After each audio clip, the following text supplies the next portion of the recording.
করতাম। সঙ্গত কারণে আমার সাথে তার উঠতে পড়তে এমনিতেই আলাপচারিতা থাকতো বা হতো। আমরা আমাদের লেখালেখি বরিশাল থেকে ওনাকে 2022 সালে সাহিত্যে নিবেদিত প্রাণ হিসেবে একজন গুণী সাহিত্যিক হিসেবে আমরা তাকে সাহিত্য সম্মাননা 2022-এ ভূষিত করেছিলাম।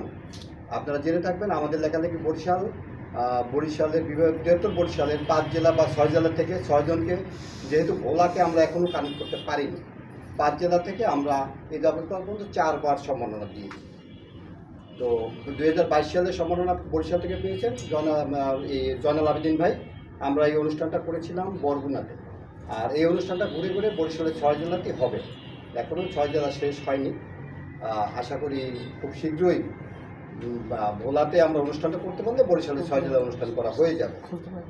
সেই সুবাদে আমরা ওনাকে এই এতটুকু সম্মান অন্তত দিতে পেরেছিলাম এবং দিয়ে আমরা ধন্য হয়েছি বলে আমি মনে করি। তো আমি এই মুহূর্তে জয়নাল ভাই সম্পর্কে তার আজকে স্মরণ সভা সম্পর্কে দুটি কথা বলতে চাই। ছড়াকার কবি মোহাম্মদ জয়নাল আবেদিন সহজ সরল সাদা মনের মানুষ হিসেবেই তাকে আমরা চিনি এবং জানি।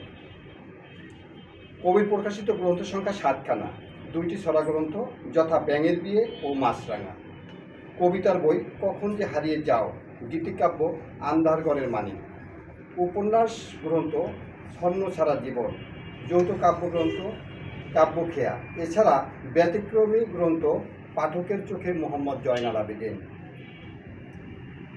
তার জীবদ্দশায় বাংলাদেশ বেতার ইত্যাদি এগুলো এর আগে পাঠ করা হয়ে গেছে, যদিও ওটাও আমাদেরই লেখা, আমাদের লেখালেখি থেকে আমরা লিখেছিলাম। আমি ওনার সম্পর্কে 12টি লাইন লিখেছি, আমি এইটুকু পাঠ করতে চাচ্ছি। যদিও লেখালেখি আমি অনেকদিন পর্যন্ত প্রায় 5-6 বছর পর্যন্ত আমার লেখালেখি টোটালে বন্ধ। তার মধ্যে থেকে আমি অনেক স্মৃতি হাতিয়ে একটু লেখার চেষ্টা করছি।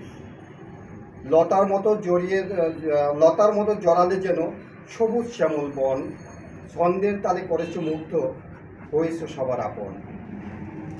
সরব ছিলে ছড়ায় ছড়ায় আপন কবিতার ভাষায়, পুতুলের মতো চাবি দিতেই গান শোনাতে সবাই। সমাজের অনাচার ব্যঙ্গ করে শুনিয়েছ সবার মাঝে, জীবনের কথা অকপটে বলেছ চিরকাল বাজে গানে। ধন্যবাদ সবাইকে।